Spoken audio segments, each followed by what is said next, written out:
My name is Clancy I. I'm an alcoholic. I'm very glad to be here tonight, glad to be safe and sane and sober, because I didn't used to be. I might not be again someday, but that's the nature of the problem here. I've been coming here a long time, but this year it's something new. Last July I turned 90, and I'm too old to remember anything now. But I want to say one thing. I used to enjoy coming over here and hitting on these young, pretty girls and seeing if it'd go to lead anywhere. But tonight I have to constrain my attitudes, and I say things like, "Hi there. Does your grandma put out?" It isn't much, but I haven't got any answers yet. But I'm very glad to be here tonight, safe and sane and sober, as I say. I had a lot of difficulty staying sober today. I want to welcome all the new folks. The ones I could see from here were these two, and a bunch back there. A lot of voices over that way, I guess. But I had a terrible time. I think one of the hardest things I had to overcome in AA was, first of all, I never believed I was an alcoholic. Not really. Sure, I got drunk sometimes, but I'm not an alcoholic. And it has been my experience that with working with people, that if you don't believe you're an alcoholic, the steps are just about impossible. If you believe that you're an alcoholic, is our starting time inconvenient? Now they left again, see?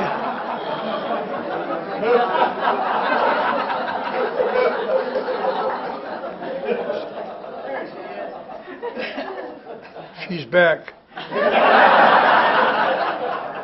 I made my first score.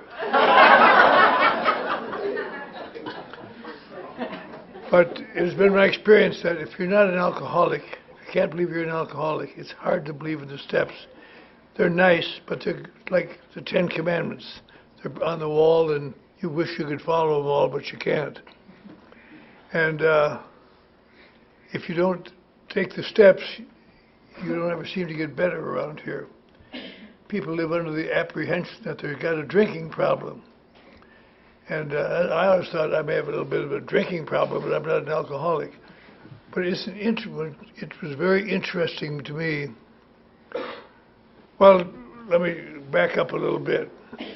When I first came to this town in 1958, I was arrested. I had hidden my car because I had all my clothes and ID and everything, money in it, and I couldn't find it. I was drunk. I tried to get this guy to stop on the street. He said, "Help me find my car." He said, "Don't bother me." I said, "Come on, for Christ's sake, help me find my car." He said, "Don't bother me." I grabbed him by the lapels, bad habit I had. He said, "You should have done that, boy." And he took out his badge. He said, "You're under arrest." He brought me over to the city jail, and he said something I didn't think it was funny at the time, but I think it's funny now. He says, "We're going to cool you off, boy." You know, when it's 135 in jail, you don't cool off right away. And I finally got to sleep. I woke up in the middle of the night. Oh, I was so sick. Jesus, I was so sick. I had to go vomit, and I found a place to go vomit. Then I realized I had some kind of tile, which was really lucky. If you're a newcomer and you have to throw up, try to get on tile, because it's so nice after you're done throwing up just to put your cheek there and cool off. And I went to sleep, and a guy came back from somewhere. I guess he's a trustee or something. He said, "You threw up in my bed, you drunken bastard." Which I'm very funny. And he started kicking me. I don't think he meant to do it, but he kicked out my front teeth. Very funny, very funny. And that was the end of that. And they let us all out at 6 in the morning, which they sometimes do for overnight guests. And I couldn't find my car. And I didn't know what to do. But I'd been in and out of AA for 10 years by this time. I could pass as an alcoholic sometimes. And I asked somebody, where's an AA club around here? He said, well, Arid Club is over here. He told me how to get to the Arid Club. Out over there, I'm covered with vomit and blood, dripping blood out of my mouth. I must have been a frightful looking thing. I went in and they, oh hi, welcome newcomer. And I kind of hate to see newcomers look so nice as you people do. But someone had told me, if you ever get down and out, have no place to go, have no friends, go to an AA club. It's the only place in the world where they'll make you feel welcome. And they didn't do a good job that day. But people were walking around the chair I was on.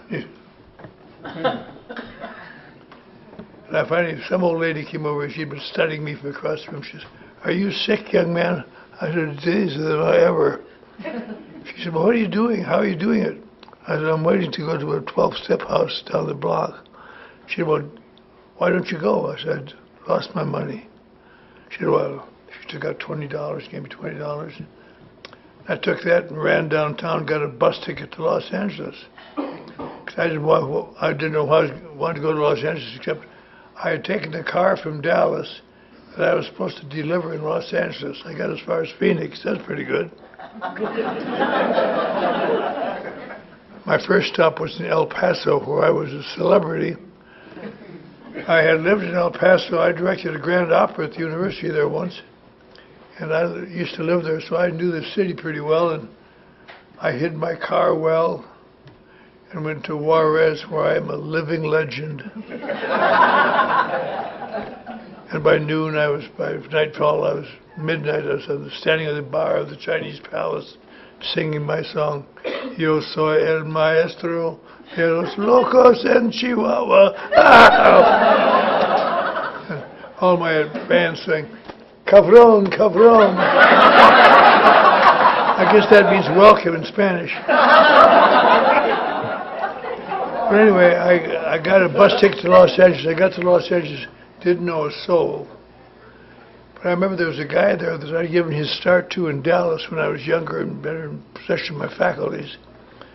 And he was supposed to be a big shot in television. I called his station, and he was general manager, big shot. He said, "Clancy, I'm so glad to hear from you." "Oh, I've been meaning to call you."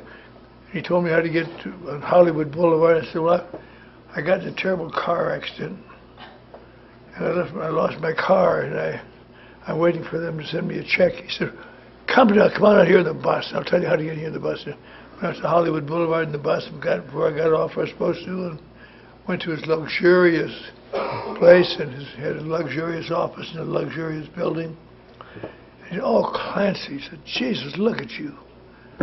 I've always had you as a model in my heart. And they've really done terrible things to you." I said, "Yes, I have, Bob." And I said, "I was wondering, just till my check comes, could you let me have a few bucks just to tide me over?" He said, "Oh, absolutely." Whipped out his wallet, peeled off $400 or $500. Said, "If you need more, let me know." And I went downstairs and rented a motel room and cleaned up a little bit and found some new friends. And we partied for a couple of days. And I ran out of money. And I called him back. I said, "Ted," I said, by that time I remembered his name. "Ted," I said, "Ted, my check hasn't come. Could you help me?" He said, "Clancy, I hate to say this, but you were here and I felt so bad about it. I called up Dallas, and they said you used to be a nice guy, but you were a drunk. You've turned into a drunk." I said, "I have, but that's ridiculous. I get drunk once in a while, but I'm not a drunk." He said, you come out to the station tomorrow, but don't come in the front door. Come tonight at 9 o'clock. I'll be late here tonight. Come to the alley behind the station, not on Hollywood Boulevard where you came in today." Okay, I was out there at 8:30. It was raining. I was sick. He came out and said, "Clancy, I talked to everybody I know in El Paso and Dallas, and I'm sorry for you. Here." He took out a $5 bill and fluttered it down into a mud puddle. And I crawled out and got that. I guess I fooled that bastard. And the next night I was sleeping in an all-night theater on Skid Row. I know you don't have all-night theaters here. They have them in Chicago, New York, Dallas, Los Angeles. But what they are, they're theaters that run all night, movie theaters. And at midnight, they change the price schedule from like 40 cents to 25 cents to encourage the drunks and bums to come in and spend the night. And they're there just so you can go in and have some place to sleep. And of course, on a rainy night, you get a pretty good crowd. But I was in there sleeping, and they don't really run all night. They say they run all. They don't. They run till 5 in the morning. And the guy comes in and says, "Hey, everybody up! Out! Out!" And another guy comes in with a hose and starts hosing down the floor. So he knows it's time to leave. And I went outside. Oh, I was so sick. I didn't know anybody. It was raining again. God. Some guy said to me, "You want to sell a pint of blood, kid?" I said, "Jesus, do I ever?" So he took me about 4 blocks to the Red Cross blood bank. We went in, they took a drop blood out of our ear, and we sat and waited. Guy comes and says, "Who's Emerson?" I said, "I am." He said, "You don't have enough iron in your blood to sell here. We can't buy your blood, sorry." "Oh, come on," I said, "I'm so sick, I gotta have something. Just something, for Christ's sake, something." He said, "Can't help you, can't help you.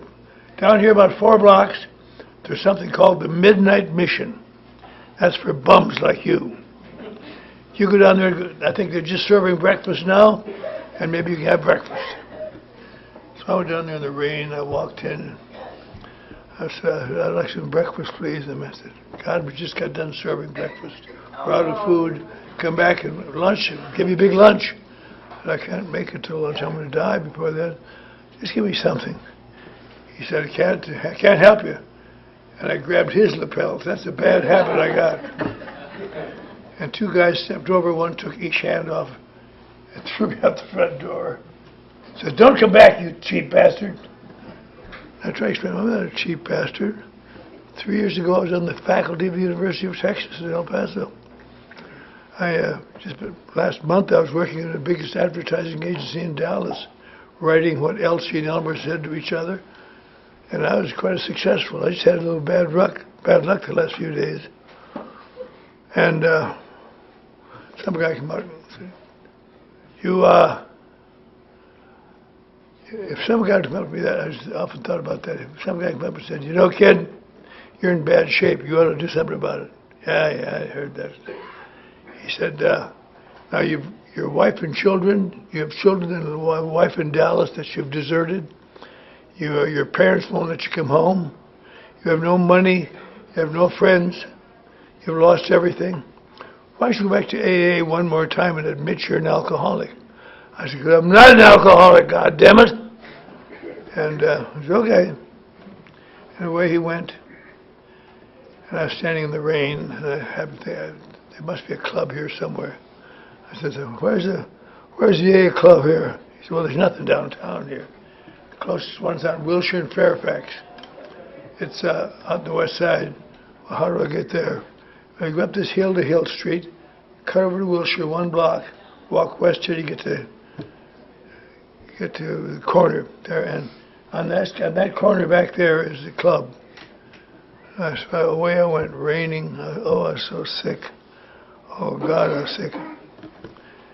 And I got to the corner, and I started to go to that club, and I almost didn't go in, because there was a guy in the doorway saying, "Welcome home, son." I thought, oh, shit. But I went into that club that morning. I had no idea that would be my sobriety date. I had no idea I was going to quit that day, especially without my front teeth. And that was October 31st, 1958. That's a long time ago. So I've been sober 59 years now, barely making it from place to place, but doing all right, doing better than I used to.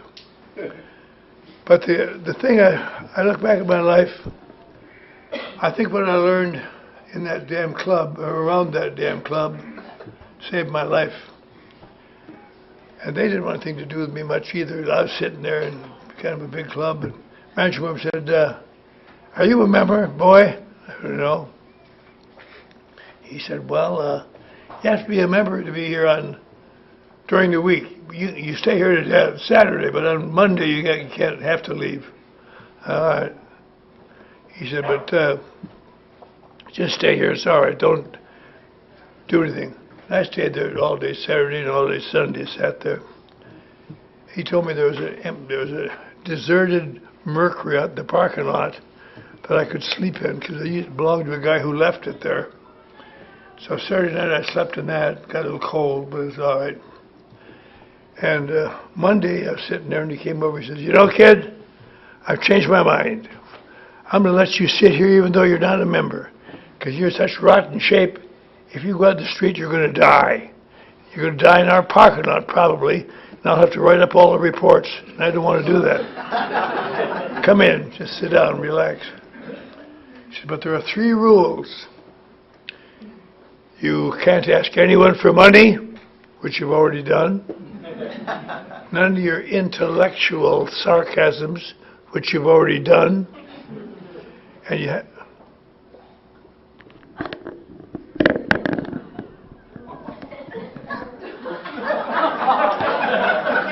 I never thought Jesus would help me with that.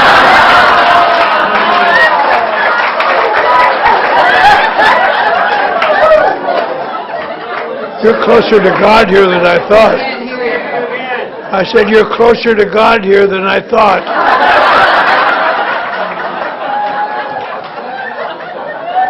Anyway, now that you fixed the mic, I want to say one thing to you.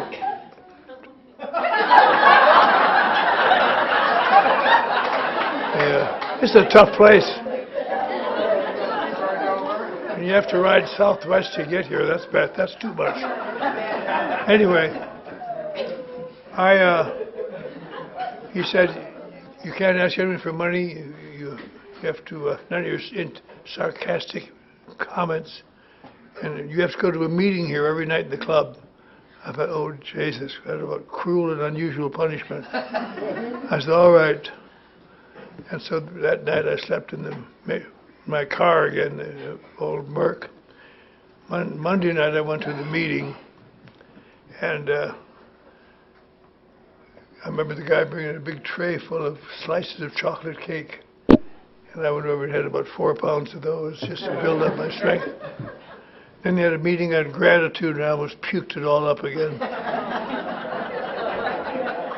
But I went to my sleep in my abandoned car that night and slept a little better. And the next day I sat around the club all day, and a couple of people said, "Are you new?" Yes, I am. That's all they wanted to know. They just kept walking. And that night I went to the meeting. I thought, I can't go through 5 nights of this crap. This is just too much.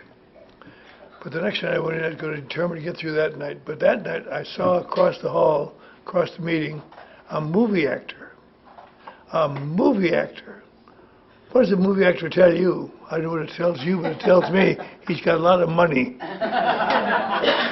And I knew he needed a new friend. I kind of moved in on him, and he didn't want a good friend. And the next night they were back in that same meeting again, and he wasn't there, and I was so sick. And Friday all day, I'm going to die this weekend. I'm going to die. I'm just going to die. And I went to the meeting that night, and he was sitting there again. And I went over there, and I thought, I'll try something with him I haven't tried before. So I said, you know, I really appreciate the roles you played in the movies, but I'm even more impressed by your program that you lived through. This program, you're a wonderful man. Would you be my sponsor? Said, yes, I'll be your sponsor. I want you to do what I tell you.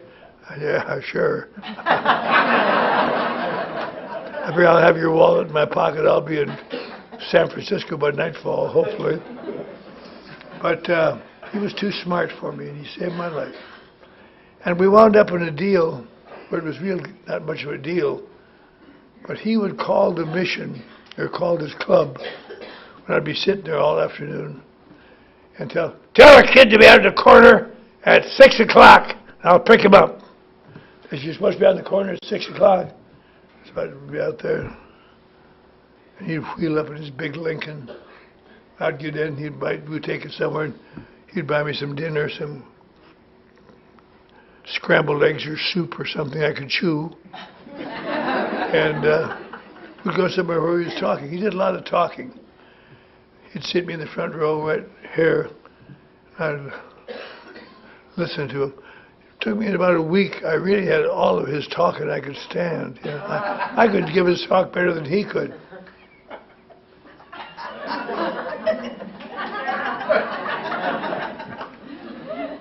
And worse than that, on the trip back to drop me off for the mission, he would always tell me about God for the whole trip. And I hated God. I believed in God, but I hated him. I was raised to believe in God up in Wisconsin, but I hated him because once upon a time I'd been in jail overnight, and the guy from my neighborhood was outside waiting for me. I came, I said, "What the hell are you doing here?" He said, "Well, they told me to pick you up." I said, "You shouldn't pick me up. I got a way to get home." He said, "But you don't understand, I don't think. Well, you were out drunk last night. Your little son died, and we couldn't find you." Oh, God, I felt bad. I had a bunch of little girls and one little boy. And I had all my dreams wrapped up in him. He was going to be something. And oh, God, it was terrible. My little boy died. I remember thinking, "God, screw you! Screw you, God! You take my little boy who never committed a sin in his life and killed him to punish me because I'm a rotten old bastard. Well, that's fine, but you shouldn't have done that. Screw you, God!" I didn't want to hear any more about God. I'd go to meetings and people tell me about God, or speakers talk about God. And this guy was telling me about God. I thought, how could I misdirect him so he won't tell me about God all the time? I know, I'll ask him questions. He's so self-introverted, that he'll talk for an hour and answer, I bet. And the next night we were coming home from Brentwood or someplace, and I said, "You know, Bob, I've really admired your talks and admired your feelings. But now just a question. You tell me that God does it all. I don't really believe much in God." He said, "Well, that's not surprising looking at you." I said, "Well, I don't. In the first place, Bob, I've told you a little bit about my emotions. Because my emotions, I always thought about them. I'm so sensitive to things. I feel things too intensely. And people can hurt my feelings quickly. I try not to ever show it, but they can. And they hurt my feelings, and people screw me around, and I get so angry. And but I try not to show it, because that's the markings of weakness, I thought. I said, "I told you about my emotions. Now, don't you know, about how I feel, and I get so upset by emotions that I feel so bad. Then I want just a drink of alcohol, not because I like the alcohol, but it eases me off. It eases me off a little bit. Then I have another one, and it eases me off a little bit more, and all of a sudden I'm drunk again. During midnight. I don't mean to get drunk. If I could just find a way to stop after that first or second one, I'd be all right. Do you think I got a problem?" He said, "Yeah, I do." I said, "What do you think my problem is?" He said, "I think you're an alcoholic." I said, "How could I be an alcoholic when my problem really isn't alcohol?" He said, "Kid, everybody knows, you haven't learned very much, but everybody in AA seems to know their problem is not alcohol. If alcohol was the problem, we could all quit, and that's the end of it. And we've all quit at one time or another, again and again and again. The problem is not alcohol. The problem is not that you can't quit. The problem is you must always drink again. You must always drink again, because the curse of the alcoholic is that when he is sober, his emotions go to hell. And pretty soon he must take a drink to save his sanity. It goes long enough. I thought, that can't be. That can't be. But I thought about it the next day, and sitting all day in that damn club thinking, what if that's true? What if I really am an alcoholic? Well, wouldn't that be ridiculous that I'd be an alcoholic? I'm not really an alcoholic. I've gone to meetings all over the country, listened to these fools talk. I'm not like them. But somehow, I need to have a drink sometimes. And so I thought, well, maybe I'll pretend to be an alcoholic for a while. And I'll do what that old fool says. He told me some dumb things to do. Shake hands with the speakers. I thought they're stupid. But on and on. I don't mean that you have to do it tonight. You new people. But he said, you got to do certain things, and I want you to be at the meetings. When you go without me, I want you to be there 10 minutes early, 15 minutes early. I want you to find someone who looks even worse than you do and sit down and be nice to them. And he gave me a bunch of dumb things to do. I thought, I'll try them, but they can't possibly work. So for the next couple of weeks, I tried them. With the meetings I didn't go to with him, I went to a meeting 10 minutes early around the club at noon. And I'd find some evil-looking old puke sitting next to him, be nice to him. And at the end of the day, I thought, that doesn't work for a guy like me, but I'll keep trying it. And little by little, although I didn't know it at the time, I had just taken the first 2 steps of AA. I had admitted I was an alcoholic, and I had sought a power greater than myself. But he said to me, what's this, you can't believe in God? I said, I believe in God, I just hate him. He said, I can't return to God. He says, nothing in the 12 steps or anywhere in the AA asks you to return to God. Here the second step. He said, look, read the second step. Came to believe that a power greater than ourselves could restore us to sanity. You're not returning to him, you're starting from him.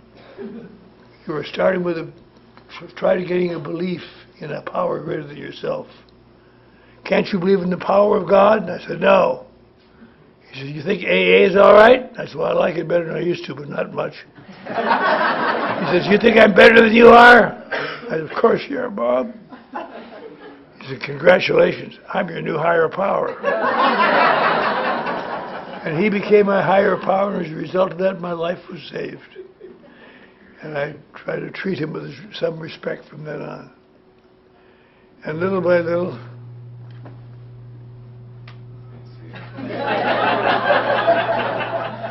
I'll tell you, scary was scary. I was driving to San Diego a few months ago to talk, and I had my radio on, wasn't listening to much, and all of a sudden my sponsor said, "What the hell are you doing?" I tried to be a radio program. He played an old show called Yours Truly, Johnny Dollar, if you remember that, and he had said to some criminal in there, "What the hell are you doing?" And I thought he'd come from heaven to get me.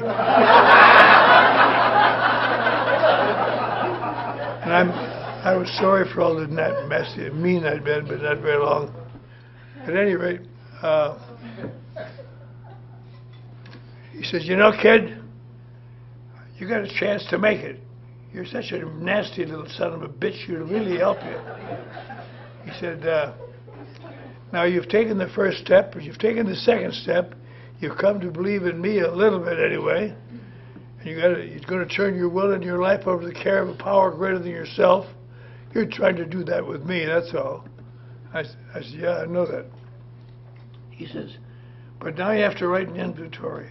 And I said, no, I can't do that. I'm not going to write an inventory and put down all the places, rotten things I've done, and read it to some babbler, blabbermouth to spread around. And he said, okay. So I got a job at a restaurant up at the Sunset Strip as a busboy. Or no, what was I doing there? I was worrying. I was a dishwasher. I remember you now. I said I'd wash your dishes if you'd go all the way.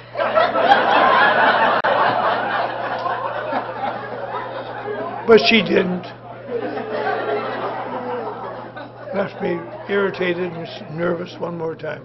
But at any rate, I was washing dishes, and I began to notice that the busboys were bringing in more dishes than the waitresses were taking out. I thought, how can that be? They must be getting them from other restaurants to humiliate me because I am an Anglo. So I just piled up their damn dishes. I wouldn't do them. And the boss came over and said, what are you going to do with those dishes? I said, I'm not going to do those dishes. They belong to the busboys. He said, you're crazy, little son of a bitch. You're fired. But I'm a member of AA. I don't care. I learned a good lesson that night. I thought about that many times. Sometimes you want to get by and crap on your job. And say, but I've been working the program. I'm an AA. Nobody really cares. Only you and your loved ones. But I went back to the club, and the meeting was over like this, and then I was gone home about 10:15. And I walked in there, just the manager was sitting there, a guy named John Sullivan. I said, Sully, I got fired as a dishwasher tonight. The pukes around me who got sober the same time I did. They got a car, they got a girlfriend, they got everything going for them. I'm living in that damn old Buick, that old Mercury out there, and I don't have anything. I might as well be drunk. He said, you're right. That's not the correct answer for that. The correct answer, oh, no, no. I said, why do you say that, Sully? He said, this club has about 180 members. As far as I know, there's about 168 of them wish you would get drunk and die. Or at least leave town. There's 12 people who like you, and they have to defend you incessantly. So why don't you get drunk? You might make those 12 people feel bad, but you make those 168 people feel wonderful. I said, no! I went to the back room. Give me some paper. I'm going to write my inventory. And I wrote my inventory, and oh God, I was thorough. I remembered things I had never remembered for 40 years. Things I'd done when I was a kid. I used people badly. I did a lot of terrible things. And I didn't follow the suggestions in the book with columns and so on. I just sick of all this shit. If you're ever going to write an inventory, let me tell you some advice. Do it when you feel bad. When you feel good, it's kind of like, well, I guess I wasn't always perfect, but but if you're in the right mood, you can just watch the teardrops form on the page. I wrote down things I hadn't thought of since I was 2 years old, little things. And I went out, Sullivan, I written my inventory. I don't feel any better. Well, kid, maybe you will someday. I guess you must have called my sponsor, because the next morning my sponsor called me and said, I understand you wrote your inventory last night. I said, how did you know that? We sponsors know. He says, beyond the corner tonight, 6 o'clock, have all that inventory in your hand. I'll bring some extra flashlights. We're going to go up the coast to Oxnard, and we're going to tell it. And so I said, I don't think I can do that, Bob. There's so much in there, I have to really assimilate. Oh, shut up. So we peeled up at 6, and I got in, he had some flashlights, and we went to Oxnard, it's 45 miles down the ocean, and I read this crap to him. And I thought, he's going to make me get out of this car and walk back to Los Angeles. No one's going to take this. He said, are you done now? He said, that's the best thing you've done since you got sober, kid. And I said, thought it was.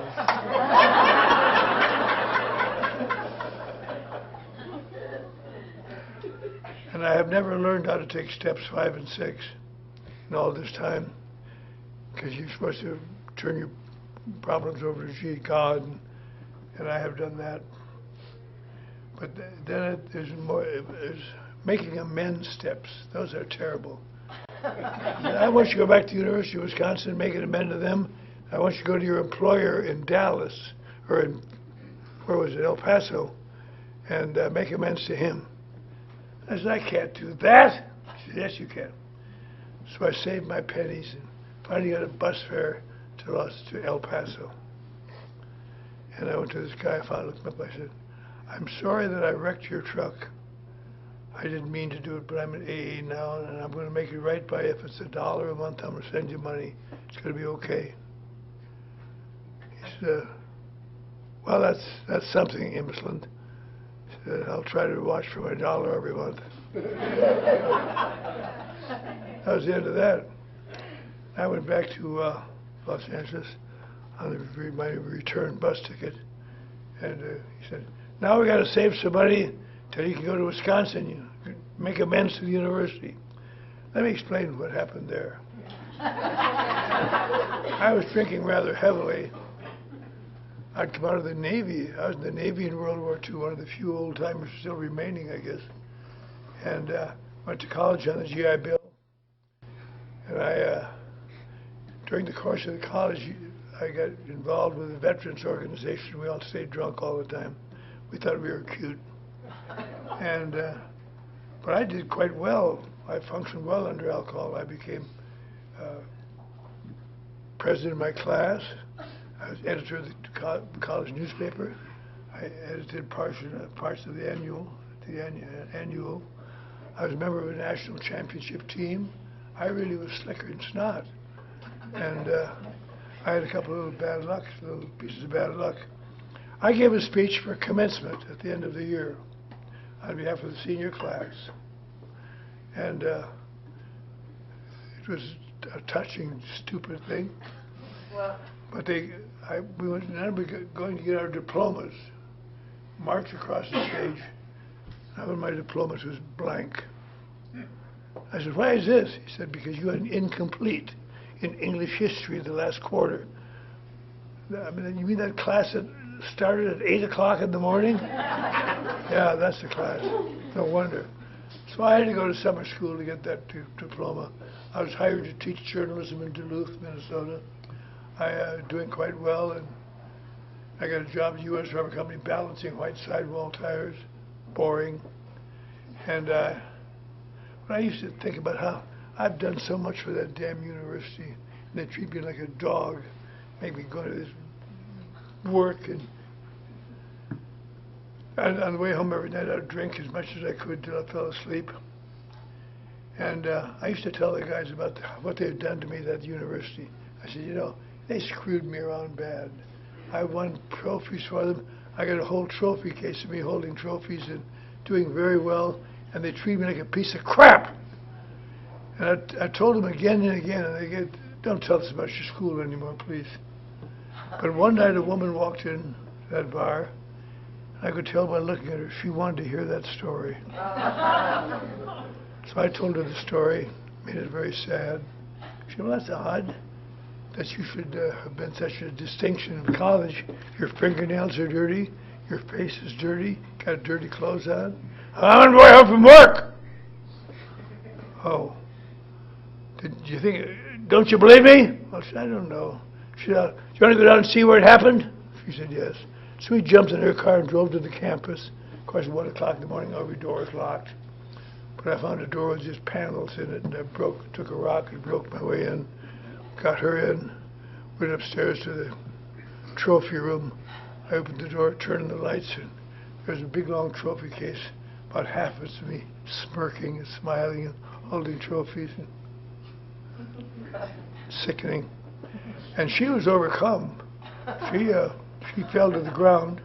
I thought, my gosh, she's in a flat tire.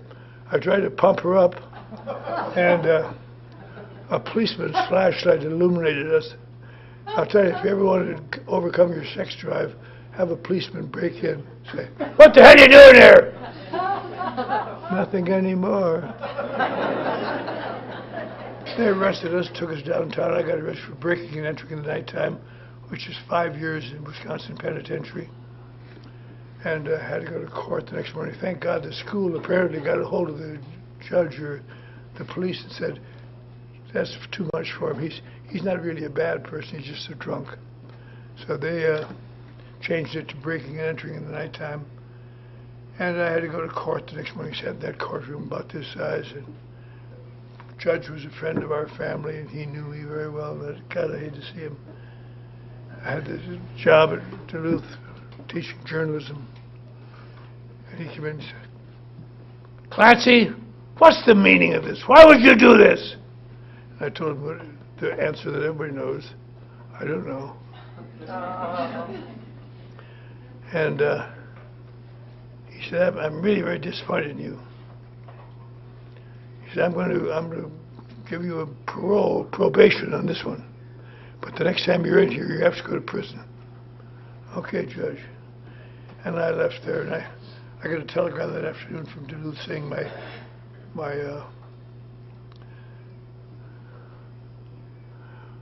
job teaching there had been canceled as a result of my moral turpitude.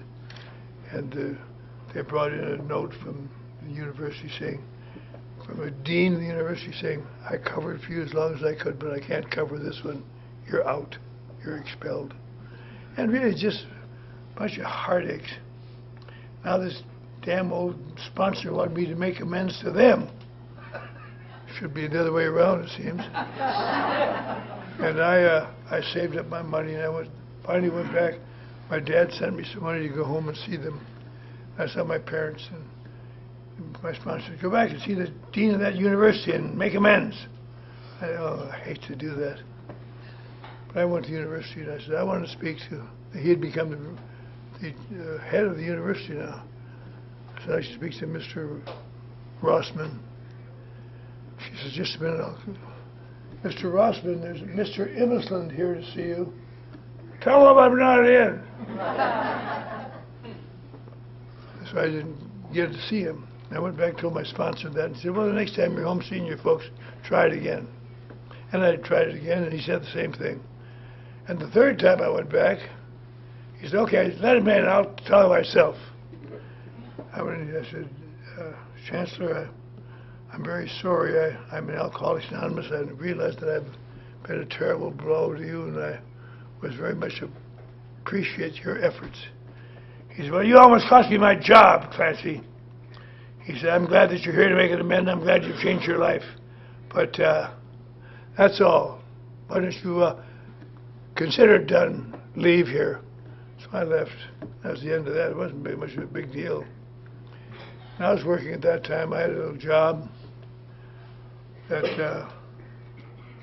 I have the job I hold today, actually. Little job, and I got a phone call one day, and it says, "This is the chairman, this is the regent secretary, the chancellor secretary. He knows you and he don't get along very well, but he wants you to help us if you can." We were supposed to have a alumni luncheon a week from Sunday, and the man that's supposed to make all the arrangements is dead, we found out. We have no arrangements, we have nothing. Could you possibly help us? I said, "I'll call you back." And I called him back in about an hour. I said, "How about the Coconut Grove in the Hotel Ambassador, where all the movie stars go every weekend? And you can go there and have your coffee. Just, she says, that's so beautiful. Thank you very much." I said, "On one condition, I have to be invited." She says, "You're not an alumnus?" I said, "I know that. That's why you have to find out about it." She said, "I'll call you back." About a week later, hour later, she called back and said, "Okay, you're invited." I still remember standing in the Coconut Grove at afternoon, having coffee with the chancellor. He says, "What's this I hear about your job?" Now I got to tell you about my job. When I was a few years sober, I was working in Beverly Hills. I had a pretty good income. My wife and children had returned to me one more time. And I was doing quite well. And a guy called me one day and said, "Hey, what's the name of that place you got thrown out of on Skid Row?" I said, "The Midnight Mission, those assholes." He said, "That's the one." He said, the chairman there, the executive secretary, just died suddenly. And they're looking for a new director. Do You know nobody wants the job? And I said, no. They don't pay nothing, and they're terrible people anyway.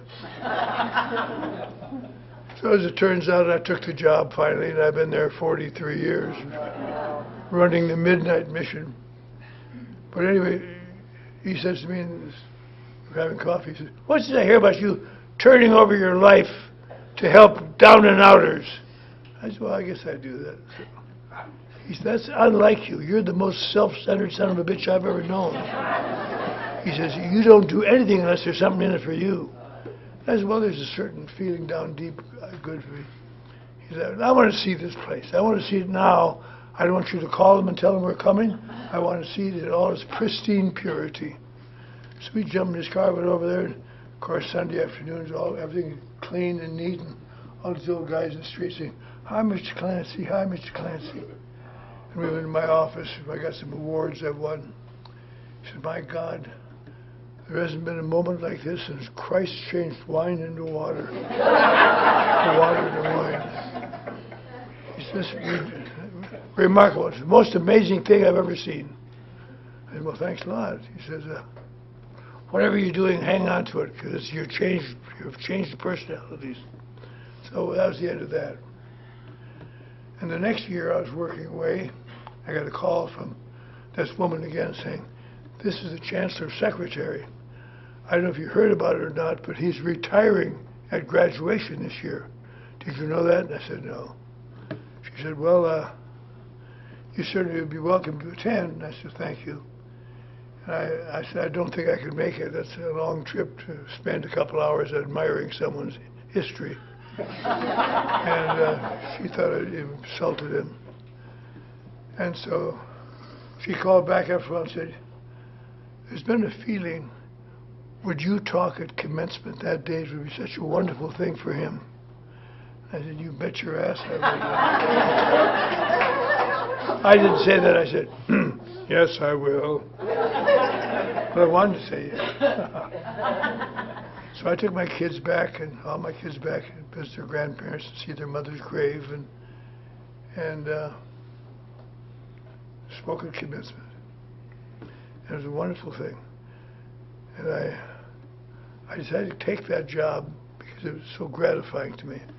I'd been working in writing, and here's a chance to get I went down there to work sample one day, and people drunk and raising hell and shooting and stabbing and killing and cops over there, and made me really excited.